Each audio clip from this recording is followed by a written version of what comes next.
YS Jaganmohan Reddy గారు పరువు తీయడానికి బయట వాళ్ళు ఎవరో అక్కర్లేదు, సొంత చెల్లెలైన వైఎస్ షర్మిల గారు చాలు.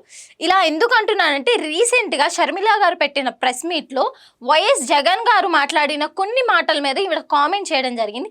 ఏంటంటే అది ఇప్పుడు జగన్మోహన్ రెడ్డి గారు రీసెంట్గా అమరావతి మాకొద్దు మావిగానే ముద్దు అన్నట్టు కొన్ని మాటలు మాట్లాడడం జరిగింది. దానిపైన ఈరోజు షర్మిల గారు పెట్టిన ప్రెస్ మీట్లో కొన్ని కామెంట్స్ చేశారు.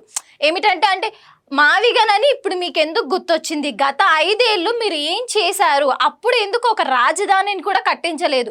గత 5 ఏళ్లలో ఆంధ్రప్రదేశ్కి 3 రాజధానులు కట్టిస్తాను అని ఇదే జగన్మోహన్ రెడ్డి గారు చెప్పారు. మరి అది ఏమైంది? కనీసం ఒక ఇటుక కూడా పెట్టలేదు. ఇప్పుడు వచ్చి మావిగన్ కావాలి, మచిలీపట్నం, గుంటూరు, విజయవాడ అంటూ మాట్లాడుతున్నారు. ఈ జగన్మోహన్ రెడ్డి గారు అధికారంలో రాకముందు అమరావతి రాజధాని అని చెప్పి ఒప్పుకోవడం జరిగింది. మళ్ళీ అధికారంలోకి వచ్చిన తర్వాత 3 రాజధానులు ఉండాలి అని 3 ముక్కల ఆటలు కూడా ఆడారు. ఇప్పుడు అధికారం పోయిన తర్వాత మావిగన్ అని మాటలు మారుస్తున్నారు. అంటే ఒక్కొక్కసారి ఒక్కొక్క మాటలు మాట్లాడుతున్నారని చెప్పి షర్మిల గారు ప్రెస్ లో చెప్పడం జరుగుతుంది. అయితే ఇంకేముంది, ఇప్పుడు జగన్మోహన్ రెడ్డి గారు జగన్ పేరు వచ్చేటట్టు మావిగన్ అని పేరు పెట్టుకోవడం జరిగింది. ఇంకేముంది, పులివెందులకు కూడా అవినాష్ రెడ్డి పేరు పెట్టండి, ఆవిగొడ్డలి అని పెట్టండి, అయిపోతుంది.